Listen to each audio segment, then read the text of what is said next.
Latihan. Oke, assalamualaikum warahmatullahi wabarakatuh. Waalaikumsalam warahmatullahi wabarakatuh. Kita ketemu lagi dalam acara Bedah Editorial Harian Birawa.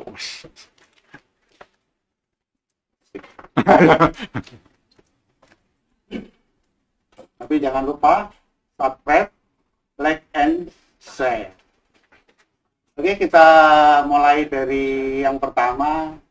Ini kita menghadirkan Bapak pimpinan redaksi, Bapak Wahyu, wakil pemimpin redaksi Bapak Wawan, redaktur pelaksana Bapak Gatot. Yang pertama, monggo Bapak Wahyu, kita bedah apa itu Harian Birawa.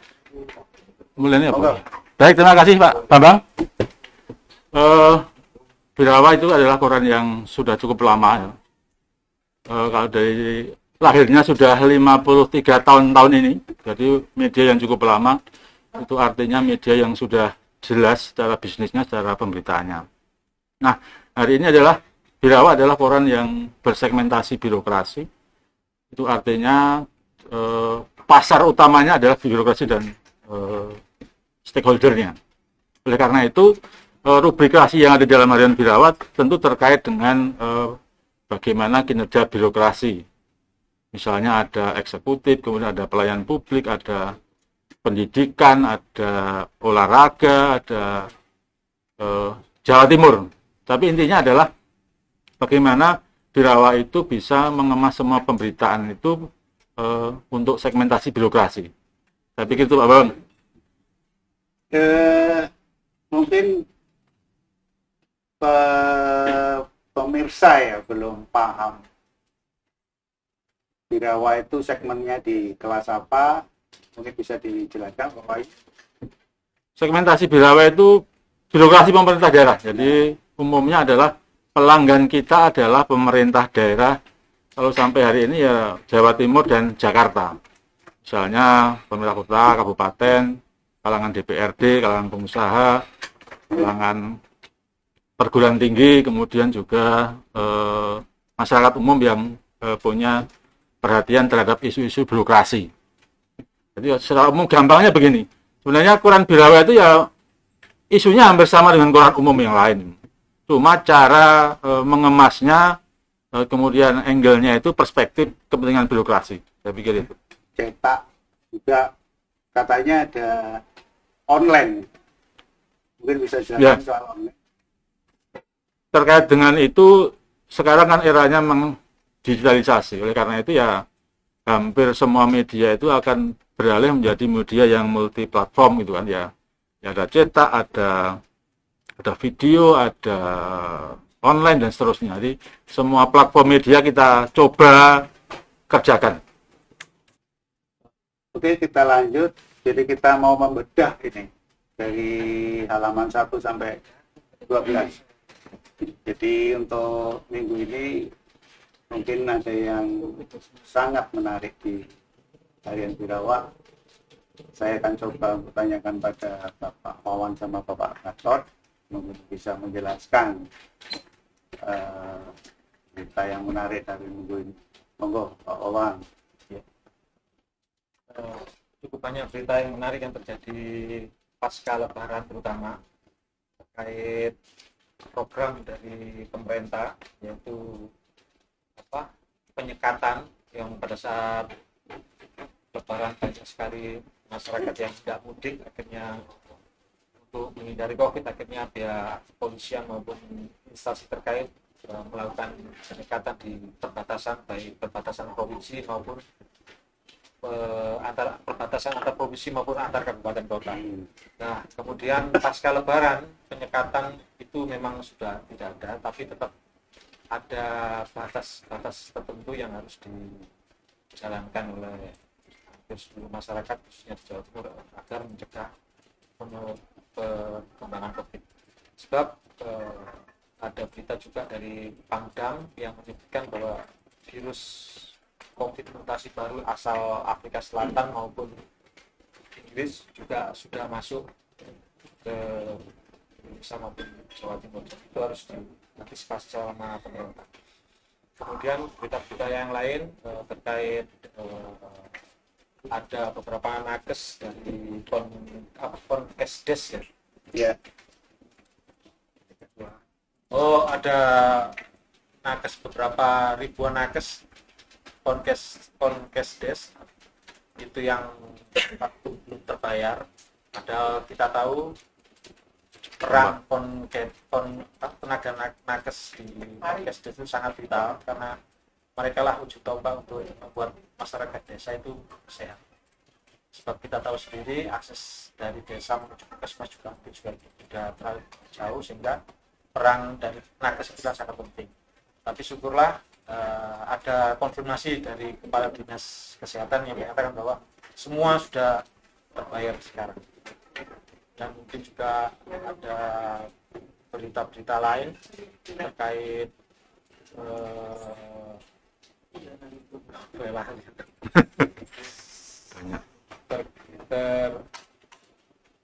Ada yang menarik ya. Jadi kemarin waktu mudik itu ada pernik-pernik yang lucu-lucu. Bisa dijelaskan, mungkin ada yang bisa nerobos ke sekatan-sekatan, itu kan ada di Birawai. Untuk menerobos penyekatan itu memang intinya mungkin keterbatasan tenaga petugas. Bagaimanapun pemudik dengan petugas jumlahnya tentu lebih banyak dari para pemudik, sehingga kemudian juga banyaknya jalan tikus yang ada di Jawa Timur sampai ke beberapa pelosok daerah yang mungkin tidak ada penjagaan oleh para ya. Kemudian di samping itu sebenarnya dari pihak Pemprov juga menginstruksikan kepada seluruh desa agar mencegah para pemudik dengan melakukan penjagaan juga di setiap wilayahnya. Katanya sampai tanggal 24 tuh. Untuk ke luar provinsi itu harus bawa surat-surat yang diperlukan. Ya, benar. Jadi istilahnya surat-surat yang terkait kepentingan dia mau masuk ke wilayah tersebut sama surat keterangan sehat atau swab bebas COVID. Mungkin ada tambahan dari Bapak Kasat? Ya, monggo.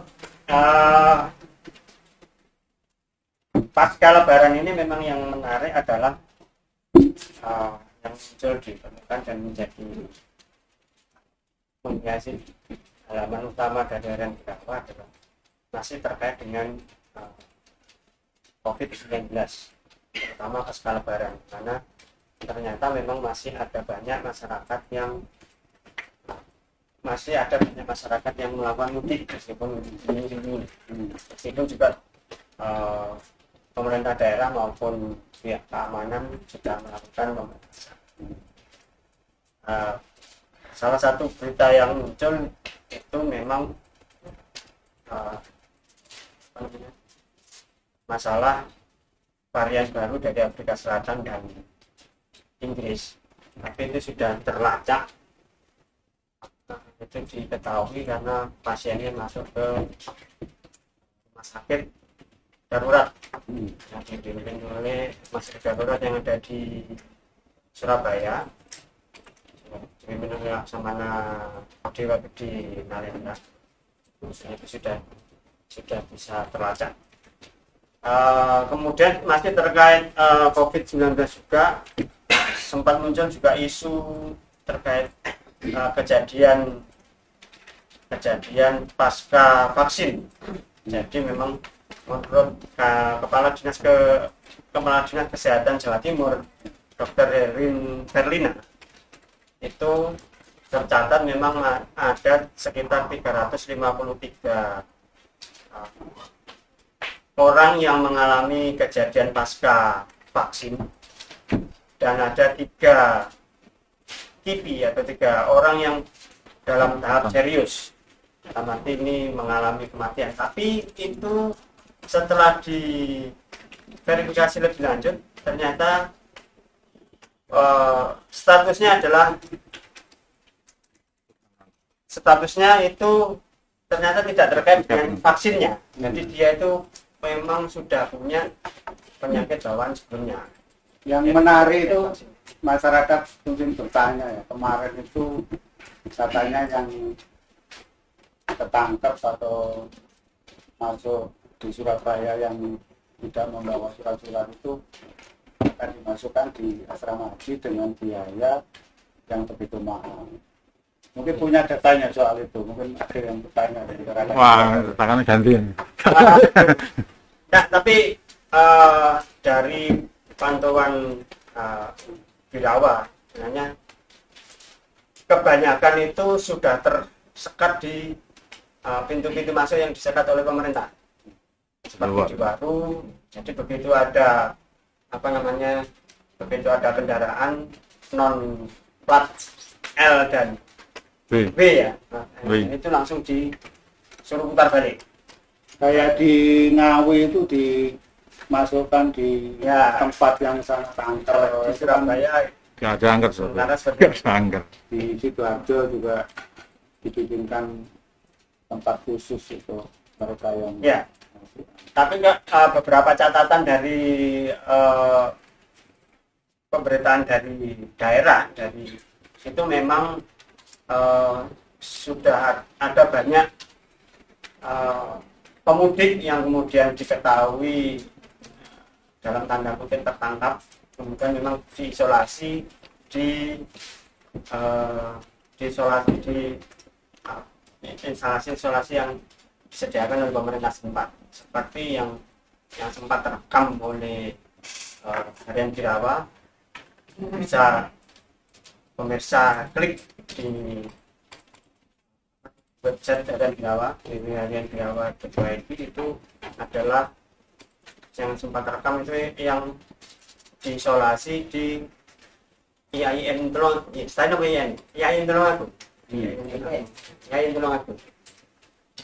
Itu jadi pemirsa bisa klik di website Harian Birawa. Ada banyak berita di sana yang terekam bagaimana nasib pemudik yang kemudian diisolasi oleh pemerintah daerah setempat. Oke, pemirsa.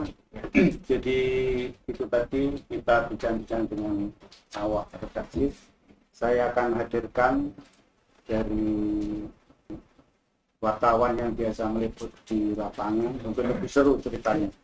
Biar lebih paham, saya akan panggilkan beberapa wartawan